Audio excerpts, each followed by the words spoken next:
it's the next level.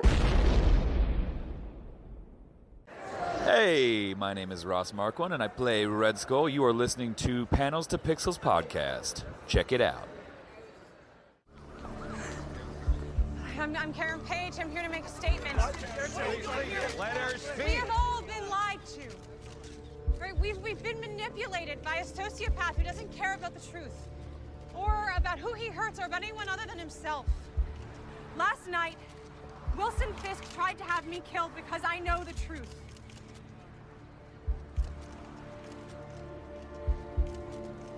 The man who was wearing the Daredevil suit is not the real Daredevil. He's an imposter who is helping Wilson Fisk take back control of New York's criminal underworld. Now, at this moment, a grand jury is hearing testimony that Wilson Fisk is involved. Can you identify this imposter, this fake Daredevil? Where did he come from? Who's testifying to the grand jury? Can you give us a name?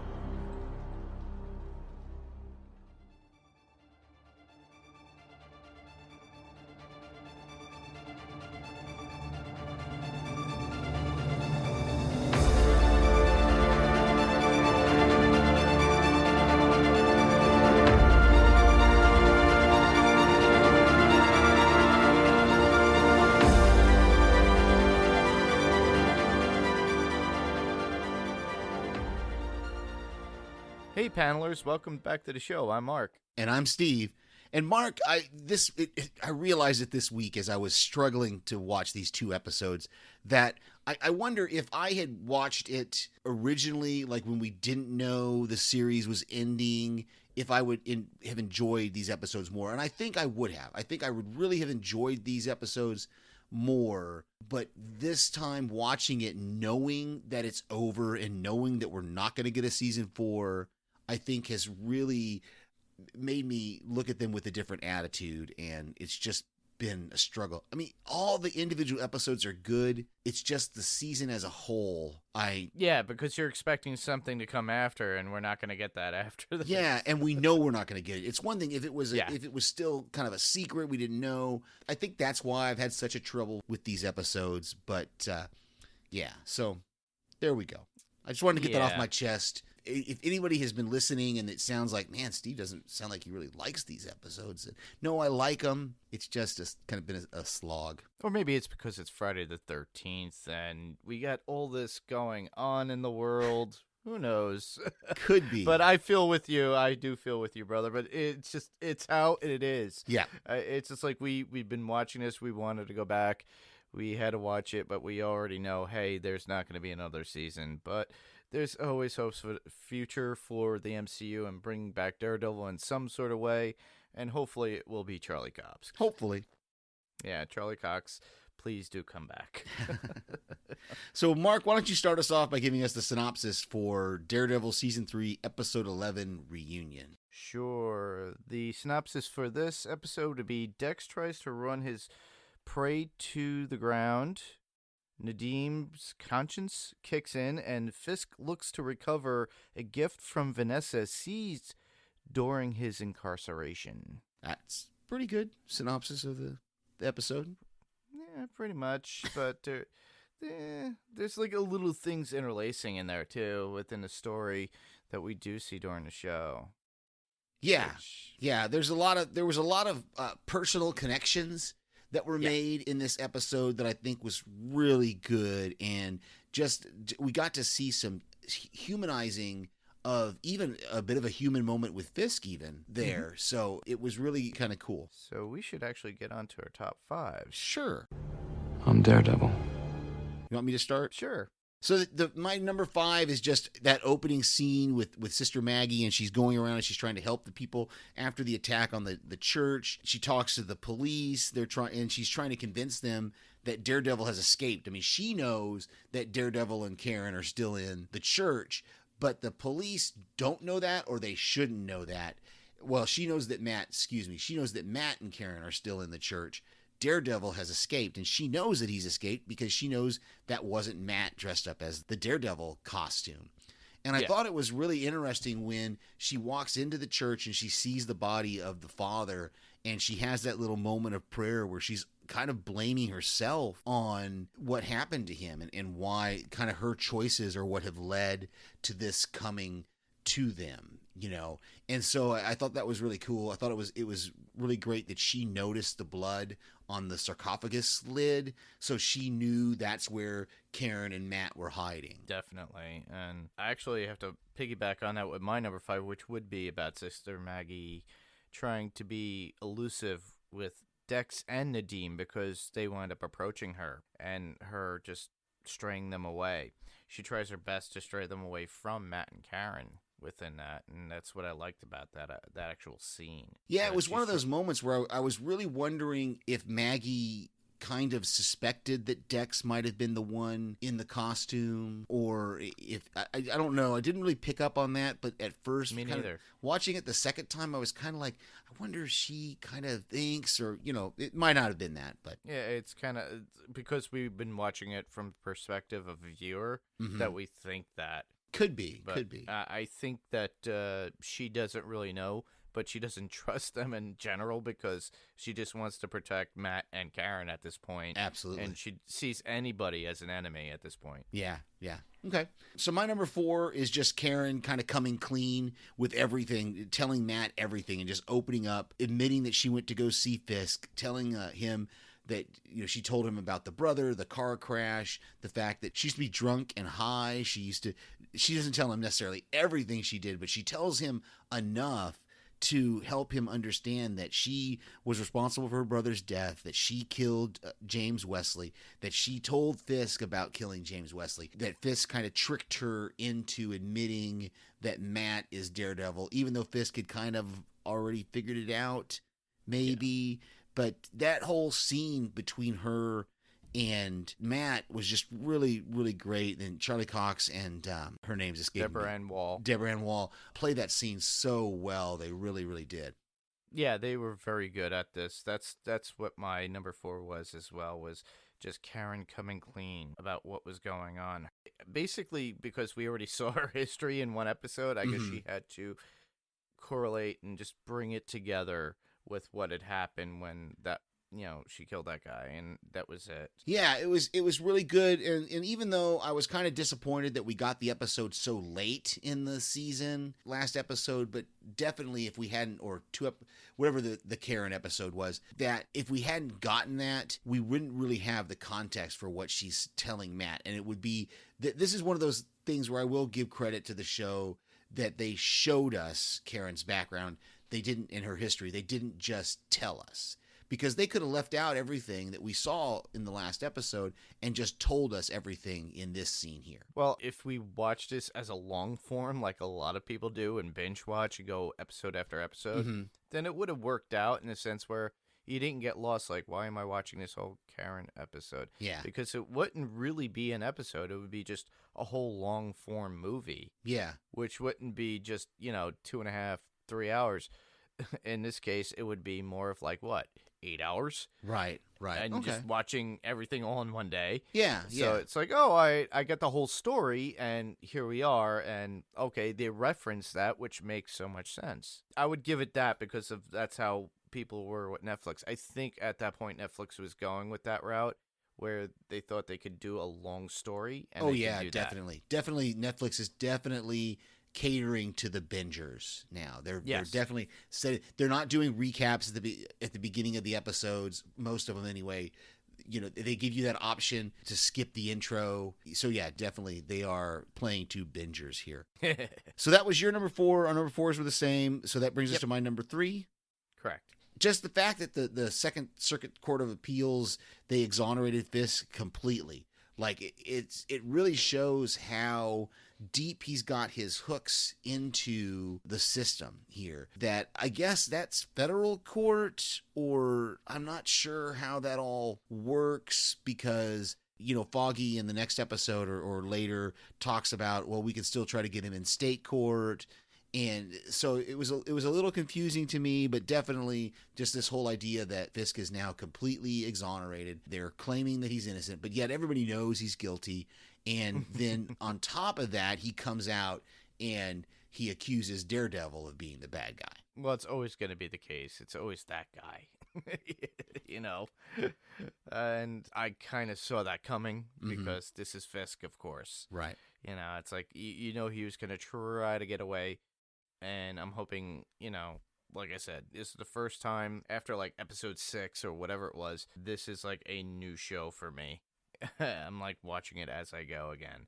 And I have that funny feeling, a sneaking suspicion that towards the end, Fisk will meet some sort of doom or go back to prison. Who knows? So, my number 3 would be Foggy and his brother. Now, his brother trying to have Foggy rescind his thoughts, and Foggy is just being Foggy, and he's standing by his own convictions. He wants to do the right thing for everyone. Then he gets that call from Matt to help. Yeah, that was a great scene. I love that moment between them when Foggy's brother says, Mr. Fisk gave us this statement for you to read, and Foggy's like, he's Mr. Fisk to you? And yeah, he's scum. Yeah, you can't listen to him, and yeah.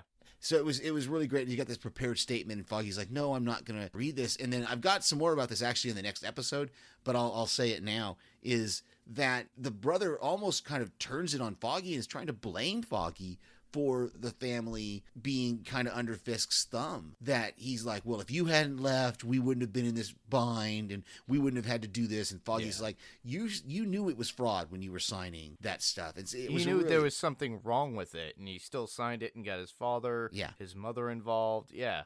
And then he just it was a way for him to pass the buck onto Foggy because Foggy was trying to, you know, do better for himself as well as for his family. It's not like he wasn't keeping his family in mind as far as pursuing, you know, law. It's just that was Foggy's, you know, passion to do.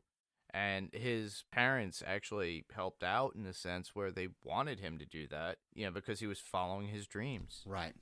So, but the brother thinks differently, but whatever. So my number 2 is just that whole scene where Fisk goes to Mrs. Falb's house, and she's the one who has the painting, and we get this scene between D'Onofrio and we have Leslie Ann Warren playing this character who she is just amazing in this scene. It was casted really well. She plays it really well. It's a small, short little cameo, but man, that was a powerful performance to me.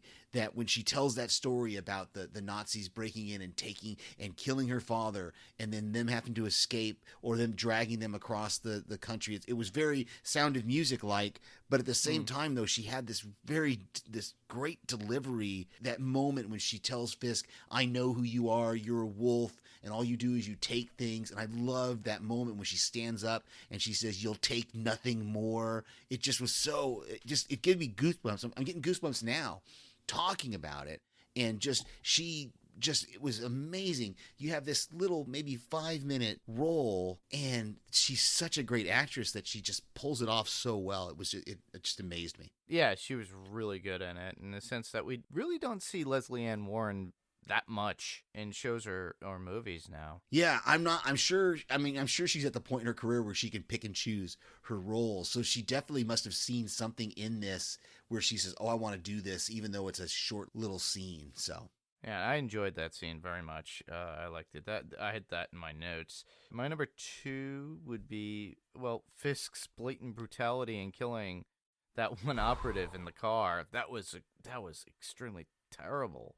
The way he did it, just so brutal, but like a child that can't get what he wants. And then he just goes back to normal. Yeah. Like, there is something really deeply disturbed with this man. Yeah, the first time I watched that, and he's like, "Give me your coat," and I'm like, "Why does he want his coat? It's not going to fit him. Is he going to try to cover?" And then as soon as he put it over the guy's face, I was like, "Oh my God!" And then he starts punching him, and you're just like, "What?" Yeah, I'm just like. And then he just casually tells the driver, "Pull over and dispose of the body."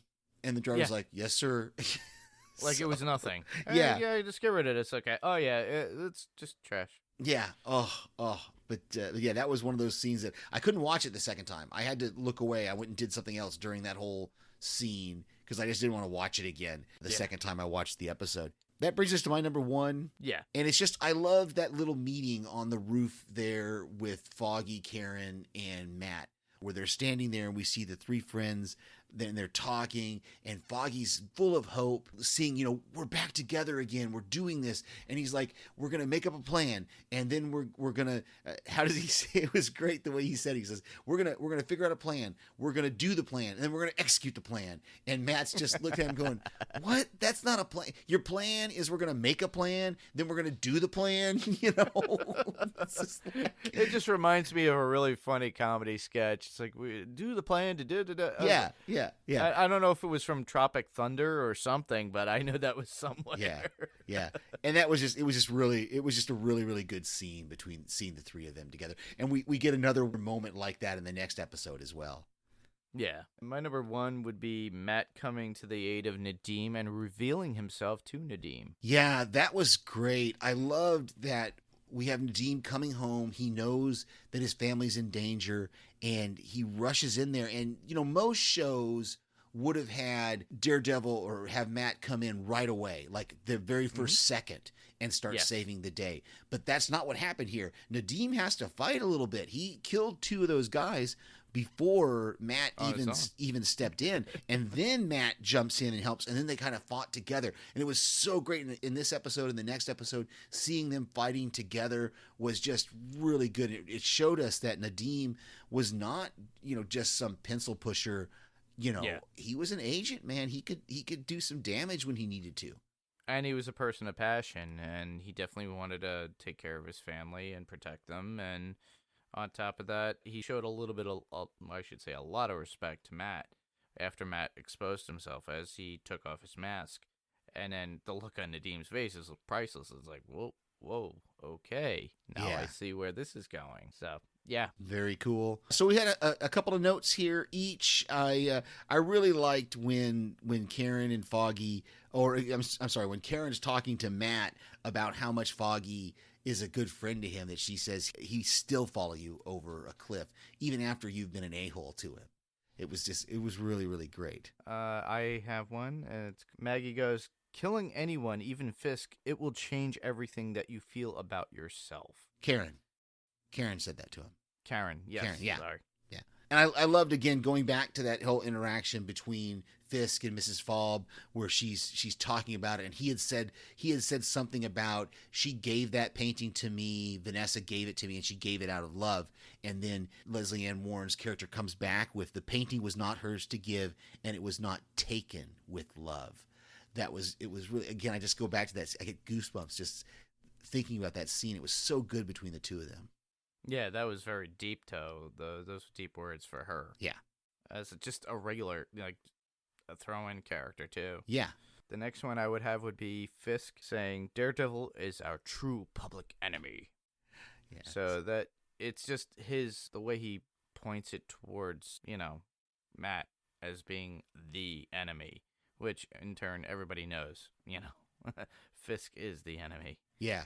So we both had a few notes here. Do you just want to kind of go back and forth on the notes that we haven't already discussed? Sure. I'll start. I love that Nadeem, and we've kind of talked about it already, but just the fact that he's really trying to do the right thing, and he does save Karen. He tells that cop, you need to take them, take Foggy, because if you don't, she's not going to live. And it was really, really just a really good moment for us to still see. It's what I've been saying all along, and I'm kind of glad. I mean, it's sad what happens in the next episode, but I'm glad that Nadeem kind of redeemed himself. Nadeem, definitely. Yeah. One would be the look on Sister Maggie's face when the guy tells her that Daredevil killed the priest. She obviously knew better, but the look of what? Yeah. on her face was priceless. Yeah. The other little note that I have, or one of the other notes that I have, is just the fact that I thought it was kind of funny that the dogs smelled Dex. They kind of, when they started their search, they went right after Dex, because he must have still had the scent of the suit on him, or he had some sort of scent on him that they went after him first, because he has to look at the dogs and go, no, not me. You need to search the church. And so that was a funny moment for me. There's one thing that I noticed. There was a couple of times when we saw Dex, there was a swarm in Dex's head as he listens to the other FBI agents.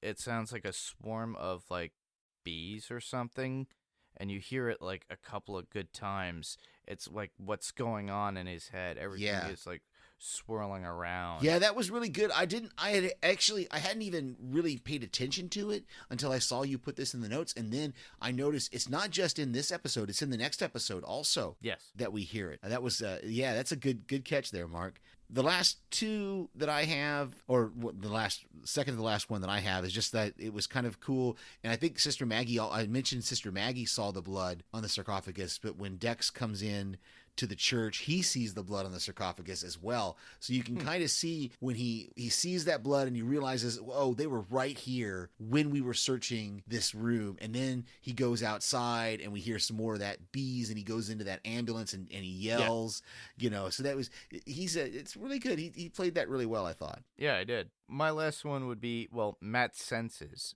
Yeah, he could smell and hear the search dogs when they were coming in. Yeah, that was great. And he even knew when really they left. Like, he tells Karen, okay, they're gone now. We can, we can yell at each other some more now. Like, his senses were better than the dogs. Yeah. The last one I have is I just love that how the cops are still supporting Foggy. We see that detective. We see that patrolman who is talking to Foggy and kind of lets him into the church. And then that detective, when he releases him and Karen. So I thought I think that's really great. I'm going to be interested to see, if something does happen to Fisk, if he goes back to jail permanently or if he gets killed, is that going to enable Foggy, even though he's made in the next episode, he makes this promise that he's not going to run. I wonder if he may still, in the last episode, we may get him running. We'll see. So the episode 12 is entitled One Last Shot. And the synopsis that IMDb gives us is Fisk's long-awaited reunion doesn't go as planned. Nelson and Murdoch take on a new client who holds key information on Kingpin. Yeah. I'm Daredevil. So why don't you go first with your number 5? Sure. My number 5 would be Fisk for a long time has longed for Vanessa. Now that he has her, she's not really that impressed with him. She's not happy with him. He's cooking her eggs. He's taking care of her. And she doesn't seem that at all impressed with him. It's not his ideal world with Vanessa, apparently, because you could see his frustration of trying to appease her. Mm-hmm. This is kind of my number 5 as well. But my number 5, I kind of take it more to the perspective of we find out a lot about Vanessa. We find out that she's a little bit colder. Oh, yeah. Than what we thought, and of course it doesn't happen until towards the end of the episode, but we get that moment where she tells Fisk, I want to be part of your world. I want to be part of your work. I don't want, when he had Manning stop talking around her, that really offended her. She was just like, no, I want to know what's going on. And I thought that was really interesting. Do you think, I know they keyed in on that Fisk saw the blood on the painting after it was hung on, or after it was there in the apartment. Do you think she saw the blood as well? I couldn't tell even the second time I watched it whether... I couldn't tell, but you could tell her disappointment though with him overall. Yeah, kind of like, I don't know if it was disappointment necessarily. Yeah, disappointment's probably a good word, but then, then at the end of the episode though, she turns it all around. Because he takes her into his lair, he shows her his little observation thing. She meets Mrs. Shelby, and they have that whole conversation about whether they should kill Nadeem or whether they should make him go to trial for killing that other agent. And then she's the one who basically orders Nadeem killed. She says, don't you think we should just eliminate the threat? And he's like, you're right. And then they tell Felix Manning to go get Dex and tell him to go eliminate the threat. So, cold. Oof. I don't know who's worse, her or Kingpin. She's got that cold-blooded kind of sociopath where he's got that more violent, brutish kind of thing. Yeah, and take her away, what do you have left? Yeah, I'm curious. Yeah. My number 4 would be Tower and Foggy. Foggy needs Tower to help him, even if it means to step away from the running for district attorney and actually vote for Tower for district attorney. So all just to help out Matt and Nadeem with a case against Fisk, because they were looking to, use that against Fisk in general. Yeah, that's pretty interesting too, because he starts out by telling Tower, if you give me an hour of your time, I'll drop out of the race. And then he says, if you give me an extra 30 minutes, I'll give you whatever, I'll give you my endorsement and I might even vote for you. But then towards the end of the conversation, when he reveals that his family is kind of under Kingpin's thumb, and Tower's like, so if you win the election, you'll then be blackmailed by Fisk as well. And Foggy just admits to him, yeah, you're right. I'm going to probably drop out of the election anyway, even if you don't come with me. And so at that point, if you're Tower, do you really have anything to gain here? Not really. Especially if you don't believe, you don't know what's coming. And so I was really kind of surprised that Foggy just didn't come out with it and say, I have an FBI agent who is intimately involved in Kingpin's operations and he wants to testify. So it was a little, that whole scene was really kind of different. Yeah, it was very different, but it was kind of like a futile attempt, because in the end, Tower just basically told him no. Well, no, they take it to the grand jury, and the grand jury doesn't indict because, remember, and we'll get this is in my top fives, but that whole moment where that other grand jurors is naming off all the other jurors' home addresses. And so they didn't indict him, and Matt leaves before it's a confusing scene there at the end, because you're right. Because on one hand, it kind of looks like, and I suspected for a minute, I thought maybe Tower was under Fisk's control.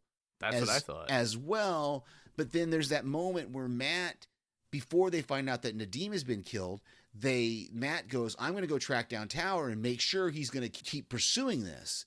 And then Foggy said something else, like I can't remember. So it's a little bit confusing. So we may find out something maybe in the last episode that Tower is involved, or that Tower, because then Tower gives that press conference where he says they're going to keep searching for evidence or searching for the truth. But then also all those reporters are like blaming Karen and her boss, her ex-boss, that they like made it all up just to sell newspapers. So it's a little confusing. Hopefully they'll wrap it up in the last episode. Yeah. So my number 4 is just that conversation that Matt has with Nadeem, and he kind of chastises Nadeem for a minute, and he kind of gets on to him about, well, why didn't you do something when this happened? Why didn't you do something when this happened? And it's almost like a cross-examination. He is a lawyer, you know. It's almost like a cross-examination where he finally gets the guy to break down and admit that first off, I didn't want my son to look at me as, oh, you're just another agent. I wanted to be something special. I wanted to be important. I wanted to do something good. You know, yes. I wanted to do something great. And then Matt says something about how I wanted to be, how does he word it? He basically admits that everything he did was wrong. And Matt says, that's what you need to tell the district attorney, and then maybe I'll be able to help you. And that's where I talked about in our discussion of the last episode, that it's very similar from different points of view to the Foggy conversation with his brother. That's very similar to that same conversation, but it ends at least with Matt saying, well, okay, if you're really broken down, basically, I can help you.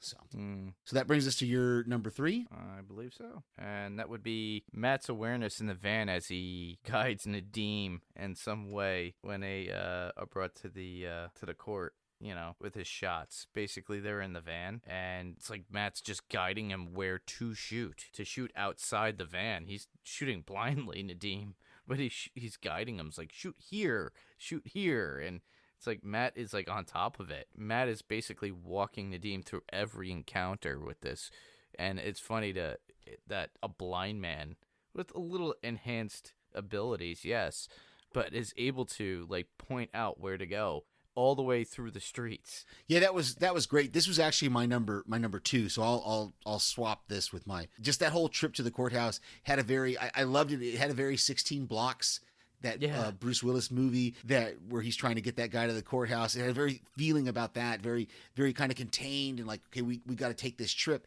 And I'm with you there. It's really kind of cool that Nadeem, you know, they have this little conversation where Nadeem basically reminds Matt that his friends keep coming back. He says, I don't think my wife is going to come back, but your friends keep coming back. And then as they're going, from car to car, Nadim is shooting guys and Matt is fighting. It was really kind of cool the way they did the camera work, because you have Nadim in the foreground and he's shooting one guy and fighting with a guy, and then in the background you can see Matt fighting with a guy. And then it switches perspective a little bit, and you see Matt fighting with a guy, and there's a woman in the car. That was such a funny. It was such a great. That whole action scene was really, really good. And there's that whole moment where Matt jumps through the windshield to attack the guy who's about to shoot Nadim, because Nadim thinks it's clear, but he can't see the guy. So Matt jumps crashes through the windshield. There's, like I said, there's that woman in the car, and she's watching the fight. It was a really great action scene going on there with those guys. Oh, definitely. Yeah, it's one of my favorites. Yeah. There are a few within the show itself, but that was one of them. So that brings us to your number 2. If you went over your number 3, yeah. Yeah, I swapped my number 3 and my number 2, so I'll give my number 3 as my number 2. So it's your number 2. Okay, so my number 2 would be Karen coming clean to the press in front of the courthouse, telling the press basically the truth that the man in the Daredevil suit is not the Daredevil. And honestly, that took a lot of guts and strength to do so. For the fact that now it's like she already has a target on her head, but now she's in plain sight talking to this press. Yeah, and what's interesting about that scene too is none of the members of the press went, well, how do you know that? Do you know who Daredevil? Like that's the first thing her boss did. As soon as she told her boss 3 or 4 episodes ago, whatever it was, as soon as she told her boss that wasn't Daredevil in the Daredevil suit, he was like, well, how do you know that? Do you know who Daredevil is? None of those reporters caught on to that. Flat out. Yeah, exactly. And I'm just like, and so I think that's correct. I think they were all in Fisk's pocket, because the boss even says that. He says, how much is Fisk paying you? Because none of them jumped on the fact of, well, do you know who Daredevil is? Can you tell us who Daredevil is? Because, on one hand, that would really clear things up, because Matt would have maybe an alibi for some of these things, or they would know. So that was kind of interesting. It kind of, now that I think more on that, I think that really shows us that some of those press guys are even in Fisk's pocket. Yeah, he's got his hands in everybody's pockets at this point. Okay, so my what is now my number 2, I thought was it was really kind of interesting. Nadim agreeing to go to prison. I thought, because at first Matt and Foggy are really pushing for him to not do any prison, but he finally admits, no, I did these things. It was wrong, and I should go to jail for it. But then, of course, the grand jury, we talked a little bit about this already, the grand jury doesn't indict. So he starts worrying. I started worrying that he was going to get killed at that point, because now Fisk knows that he's testified against him, but his family is only going to be safe if he's dead. And that's basically what it comes down to. And, as soon as he apologized to Foggy and then he punched him, I was like, oh no. And then he goes back to his house. And of course we have that whole meeting. That whole scene. With Dex, and that whole moment where he says, I hoped it would be you. And he kind of tries to convince Dex, hey, we can still do this. We can come back. We can both go in and testify. And Dex is like, no, I'm so much more than an FBI agent now. Like, Dex has had that taste of power. Blood. Yeah, yeah. He's had that taste of murdering without consequences. And so that, and that was tough. When Nadim tries to draw his gun and Dex is faster and shoots him, I was just like, oh. Yep. But, yeah, so that's really my number 2. Yeah, my number 1 would be Vanessa coming into the lair of the Kingpin and being with him, then telling Fisk, have Nadim taken out by Dex. Yeah. That was really tragic to see. I thought this woman had a little bit more sense, but obviously she has a lot of sense in the sense where she wants to be the queen of his Kingpin kingdom, Yeah. Then of course we get that scene what you were just talking about, Dex shooting Nadim in the head. That was hard to see. I had hopes for Nadim, and then Matt runs out of the gym telling Foggy that they tried it his way. Now, it leads you to think, this is like almost like a cliffhanger of what is Matt going to do? Exactly. Yeah. Is Matt going to take out Dex and Kingpin? What is going to happen? Now, that's a big cliffhanger at that point, but just for, we're in episode 12, we only have one more episode. Mm-hmm. So that'll be the big one for us, where we finally close the book on this comic Yeah. show. So my number one is, it's something that it didn't occur to me until the second time I watched it, but I realized that scene where Fisk, you talked a little bit about him preparing the eggs for Vanessa, that's almost exactly, with the music playing in the background, it's almost exactly the vision or that he kind of had as an imagination, episode 1 of this season, where he's preparing the eggs in prison, and then we get to see that he's not actually got this gourmet kitchen and all these cool ingredients. He's really just got powdered eggs and a hot plate. But now he actually has the gourmet kitchen. He's got the little chives. He's got the whole thing, and he can do this special dish for her. And so it really was kind of it just jumped out at me as wow, that's just like the scene when he was in the prison. So Yeah. you had a couple of quotes here. Just a couple. Nothing too great, but Karen saying, "Look, you've hurt people. Not enough to define you." And that was to Nadeem within the gym when they all talk about, going against Kingpin and everything else. Right. And, but those were very strong words because, it wasn't anything to define him. She didn't want his actions to define what he did. Yeah. Because his actions were pretty much forced by other people, not of his own volition. Yeah. So the only quote that I have was that when Nadeem is on the phone with his son and he tells him, "You're going to hear that I did some things," and he says, "No, I didn't do them, but I didn't stop them from happening either, and that's just as bad." And I really thought that was really a good moment. I almost wish that it hadn't been over the phone, that we'd been able to get that face to face with his kid. But I know at that point in the story, they couldn't come back together. If they came back together, the wife and kid would have been in too much danger. So. Oh, definitely. My last one would be Nadeem saying, "I should drive," when Matt and Nadeem leave the school bus, and Matt says, "Oh, it's a cab."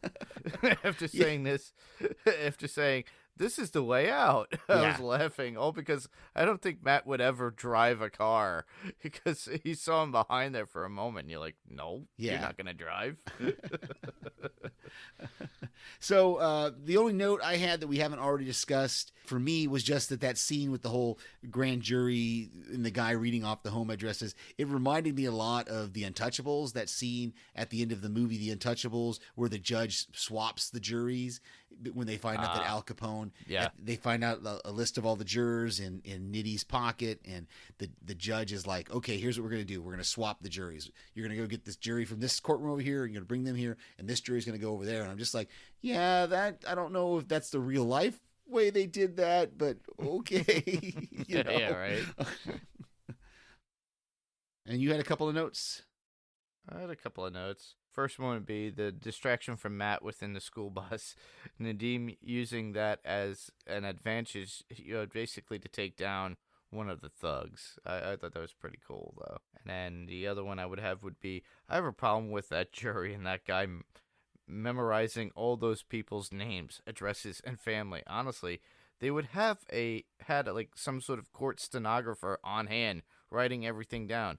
I don't think Fisk paid those people off. Plus, once everything is compromised within a court of law, it is now thrown out for further review. But that's just usually how it is. But obviously, the court is bought out by Fisk. Yeah, that's the only thing I can finally come to with that, is because this is the way I looked at it with what was happening there. That was like the grand jury is what they have, where they give all their evidence, and then they take this, they have this group of people, and they're not really the jury that decides innocent or guilt. They're the jury that just decides if you can indict them. And so what was happening when that guy was reciting that stuff was not during the actual court proceedings. That was in like the jury room when they were discussing what they were going to do. And because he says, as he's rattling all this off, and one of the other women says, "That's my home address. How do you know my home address?" And he says, "They made me memorize all of these things, and it was a threat, basically, is what I took from it. Not that Fisk paid him off. Fisk was threatening all of them that if you indict me, I'm going to kill y'all. And so that's where they came back with no indictment. And so there wouldn't have been a stenographer in the room with them while they're making their deliberations. So that's when that occurred, and Matt could hear it through the wall.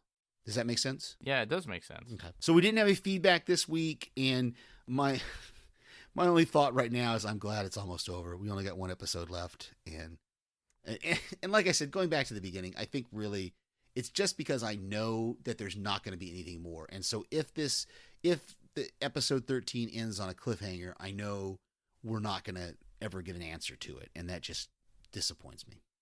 Yeah, same here. And it will just be left on a cliffhanger and be like, yeah, when will ever we see Mm-hmm. Matt Murdock again? I highly doubt that we'd ever see the other actors again, but who knows? So you've got some comic talk news? Sure. A few things have come out, other than some viral things. But there is a new Spider-Man film that is in production, supposedly by Sony, called The Spectacular Spider-Man. So that's aside from the regular Tom Holland one that's being done. It's not the new Tom Holland movie. Apparently it's a new live-action version. So I'm curious about this. It's something that got leaked out recently by Sony. Yeah, because I thought that whole thing had been worked out, that Sony and Disney, but I guess not.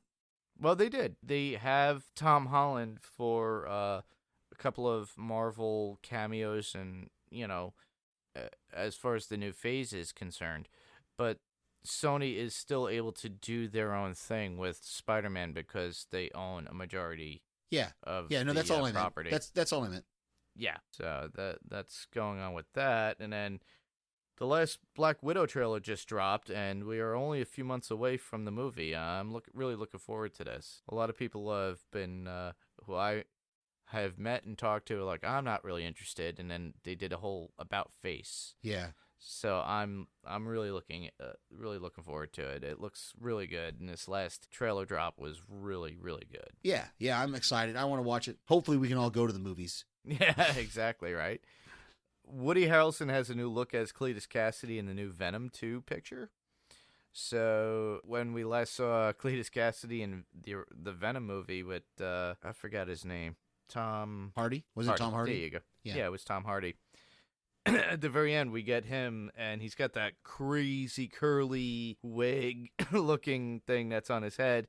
But in this, and a lot of the pictures that have been taken of Woody Harrelson recently, he has like more of a cleaner look. It's a shorter hair style. It's still red, but still shorter hair. And the last part I would have would be movies are being pushed back due to the coronavirus pandemic that's going on. So, New Mutants, sadly enough, is being pushed back yet again. This is the fourth time it's been pushed back by Disney. And as well as a bunch of other movies like Mulan that Disney is putting out.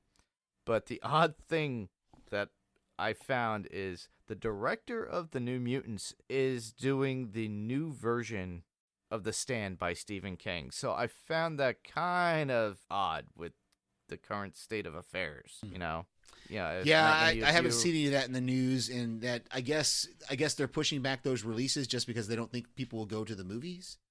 That's exactly it, because it would be more in public places. So yeah, because those are all done. Those are all in the can and ready to release. New Mutants has been done 3 years ago. Yeah. And Mulan just recently, within the past 8 months, has been finished. That's what I meant. filming. Yeah, so that's interesting. So now it's like a lot of these films are being pushed back because they want people to stay home. Even A Quiet Place that I did see that today was being pushed. That's being pushed back as Yeah. well, and I was curious about that too. And I saw a lot of new trailers and stuff, and I was surprised to see John Krasinski in it. I'm like, oh, they have a lot of flashback stuff. Makes me want to go see this more now. Yeah, no, they showed that in the trailer. The trailer showed that they were gonna have a flashback to like day one or something like that. So it's, the first encounter and everything. So I thought that was really, really cool. But all I could tell everybody is stay safe, do what you have to. If you have to work from home, do so. Try not to go out as much. A Yeah. lot of things are going on. Just be safe. Yep. So I have a podcast recommendation to pass on, and it's just strange indeed. They continue their reviews or their talking about Lock and Key season 1 on Netflix. I send them voicemails all the time, and Westworld Cast is about to start up again. Westworld returns this weekend. We're recording this on Friday the 13th, and I believe Westworld season 3 starts on Sunday. So that podcast will be back, Westworld Cast, and then those are both on the Podcastica network. And I just was going online today just to remind myself, our network, of course, the Next Level Podcast Network, has a few shows recently that have released out, and so you can check those out if you go to nextlevelradioonline.com. That'll take you to our podcast network, the Next Level Podcast Network. Awesome. I have one YouTube recommendation. I would recommend Adam the Woo. If you go to Adam the Woo and just search for him, he is a longtime YouTuber. He loves going to all the Disney parks. He actually has a travel log, if you watch YouTube too, because he goes across the states and he travels along looking at all different sites within the United States. He's a very interesting character. I love everything he does. So I recommend that. He went today, or actually last night probably, to Disney World. And they're closing down Disney World. I was going to say Disney. Yeah, I know Disneyland is closing down. Are all their parks closing? I know Yes. Disneyland for sure. At the end of the month, they're closing. Okay, I know Disneyland closed today. They're closing tomorrow. Technically today, Friday the 13th is the last day Disneyland will be open, and then they're closing March 14th. They'll close, and I think they're like 60 days or 90 days. They've announced what their suspension is, which that's crazy because Disneyland has not closed its park. The only other times it's closed its park was after the JFK assassination, after 9/11, and there was after the Northridge earthquake in LA. Those are the only 3 times in the history of Disneyland that they've closed. So this is a big deal, folks. So really, it's really just use your common sense, and if you're sick, don't go out in public. Yeah. Please don't. And please don't take all the toilet paper or the hand sanitizers. It makes no sense to me. I went to the Dollar Tree, and I went there yesterday, and I saw all the toilet paper. I was like, oh, I'll get it tomorrow. I'll get a few that I need. No, they were gone today. Yeah, I went to the Walmart market yesterday, and there was no toilet paper on the shelves. There was 5 packages of flushable wipes, so I grabbed 2 of those and brought those home. But I've got toilet paper to last me for the next 6 weeks, so I don't use that. I mean, I use a roll every week or every 2 weeks. I'll use one exactly. roll. So I don't need 32 rolls of toilet paper. So. Oh, it's ridiculous. Yeah. Honestly, the one thing I thought would actually clean out would be the liquor store, because you think, oh, I need to stay home and drink. I don't think people can afford it. That's the problem. Oh, come on. It's like, get the good stuff. Jameson just put out like a nice coffee style liqueur out there. Go try it. Yeah. There's some good. I saw the Black Barrel at my liquor store this week. I thought about trying it, but yeah, same here. I may pick it up next week. I get payday next week, so There you all go. right. Well, we didn't get any feedback, but if you want to submit your feedback for Daredevil Season 3, Episode 13, you can do that on our Facebook page. We love to hear from our listeners. Our Facebook group is facebook.com/panels to pixels. That's just a regular page you can go to. You can find us with Panels to Pixels on your Facebook app or wherever you use Facebook. You can email us at panelstopixels1@gmail.com. That's panelstopixels1. The TO is spelled out right there in the middle. The number 1 @gmail.com. You can also call us at 845-350-2095 and leave us a voicemail. Again, that's 845-350-2095. We do ask, if you call that number, to make sure you start out by saying you're sending this to the Panels to Pixels podcast. I think there's at least one other podcast that's using that voicemail number as well. You can also check us out on YouTube. We are Panels to Pixels Podcast. Give us a thumbs up there. We have a website that redirects you to our Facebook page, and it is just panelstopixelspodcast.com. And that's a lot of P's in there. panelstopixelspodcast.com. And you, of course, can hear us on any podcast player of choice. We are definitely on Spotify, Google, Play and Apple iTunes. I think there's a few other ones out there. Mark says he uses Stitcher. So if you use Stitcher. Actually, I checked Stitcher. We're not on Stitcher. Oh, we're not on but Stitcher. We're definitely on Google Play, iTunes, and Spotify. Okay, so if you're on Stitcher, you're not hearing us, so you're not going to hear this anyway. Nope. So, okay. All right. Well, where else can people hear you, Mark? Well, not only do I do this podcast, but I'm also a co-host on the Walking Dead Talk Through with Brian Malosh on Talk Through Media. And each week we review The Walking Dead. This show, Panels to Pixels, will remain on the Next Level Podcast Network. But there will always be a link for Talk Through Media and those shows through our Facebook page, so others can listen as well. And we always highly recommend that you listen to us on those avenues as well. You can listen to us on talkthroughmedia.com, Apple Podcasts, Google Play, Stitcher. Yes, it's on Stitcher.